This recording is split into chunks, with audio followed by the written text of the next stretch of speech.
हुजूरपाडा कात्रज प्राथमिक शाळा सादर करीत आहे स्वलिखित नाट्य अभिवाचन काजवा. पोत्रात झालो ग आई तुझा, पोत्रात झालो ग आई. भुकेनं आवाजलेल्या पोटासंग आता जीव बी गुदमरायला लागलाय बघ. वरून सूर्य आग ओपतया आणि तर 2 घासांच्या भाकर तुकड्या पायी अजून कितीदा अंगावर चाबूक मारून घेऊ ग. आर पोरा, जरा कळ काढ. चल जरा त्या साळंवर उभं राहूयात. मिळालं तर त्या 4 पैक्यांनी थोडं अन्नाचं कण तरी ढकलूयात पोटात. देवी पावल बनवसाला कोणी भीक दे आम्हाला.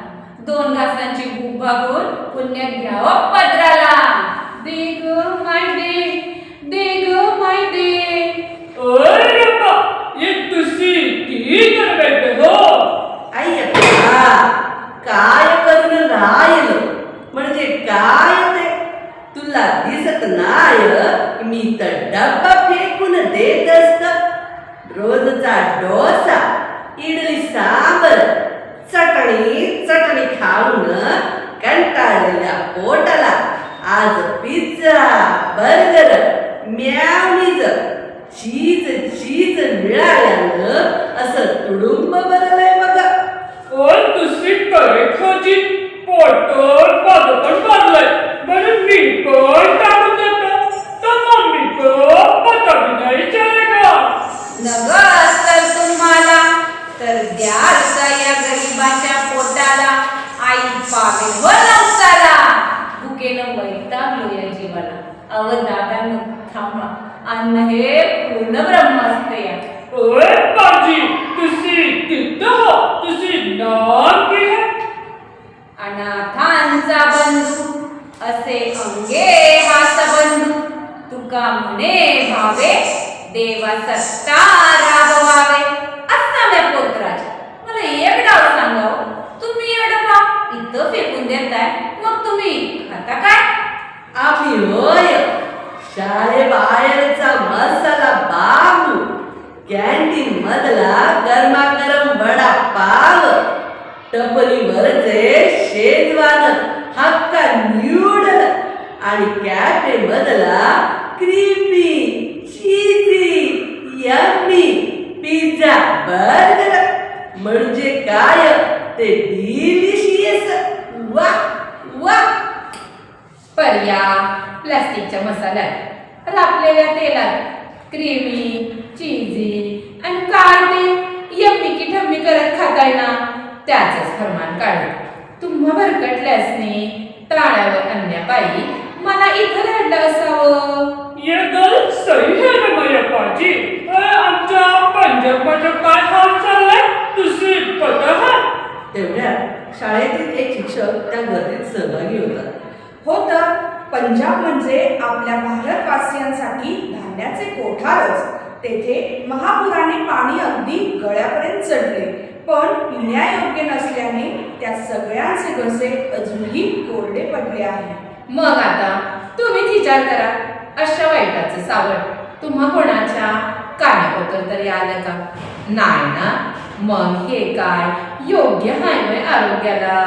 ज्ञानात जगळेचा पाझर इथं वाहतोय या निर्जर. चला करूया देवीच्या नावाचा गजर. पोत्रात झालो ग आईचा, पोत्रात झालो ग.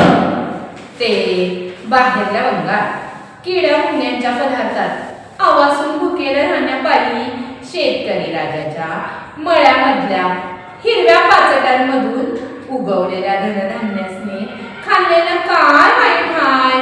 उलट त्यामध्ये मायबाच्या मोलाच्या कष्टानं उभं केलेलं धन तुमच्या पायी खर्च केलेलं असतं या. त्यामुळं त्याचा कधीही अवमान करू नका. तेवढ्यात तिथे एक डोंबारी दुःखी कष्टी होऊन येते. अय पोरानं, अय माबानं, मॅसनी पाण्याचं 2 घूट द्याल का हो? बाळा, तू घाबरू नकोस, मी तुला पाणी देते.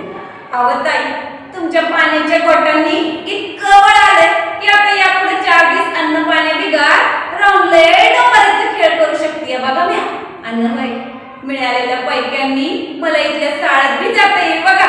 मुलांनो, पृथ्वीवरील प्रत्येक मानवाचे आणि सृष्टीचे जीवन पाण्याशी जोडलेले आहे. आपण स्वतःचे आणि येणाऱ्या पिढीचे रक्षण करण्यासाठी पाण्याची बचत केलीच पाहिजे. अय्यो रमया, समजलं का रे तुला? आलिया भोगासी असावी सादर, देवावरी भार घालूनिया, असं म्हणत जगणारा हा पोतराज किंवा दोन बोटांच्या तानेसाठी व्याकुळ झालेली ही डोंबारीना, अन्न पाण्याच्या भुकेहुनी खरी भूक आहे ती शिक्षणाची.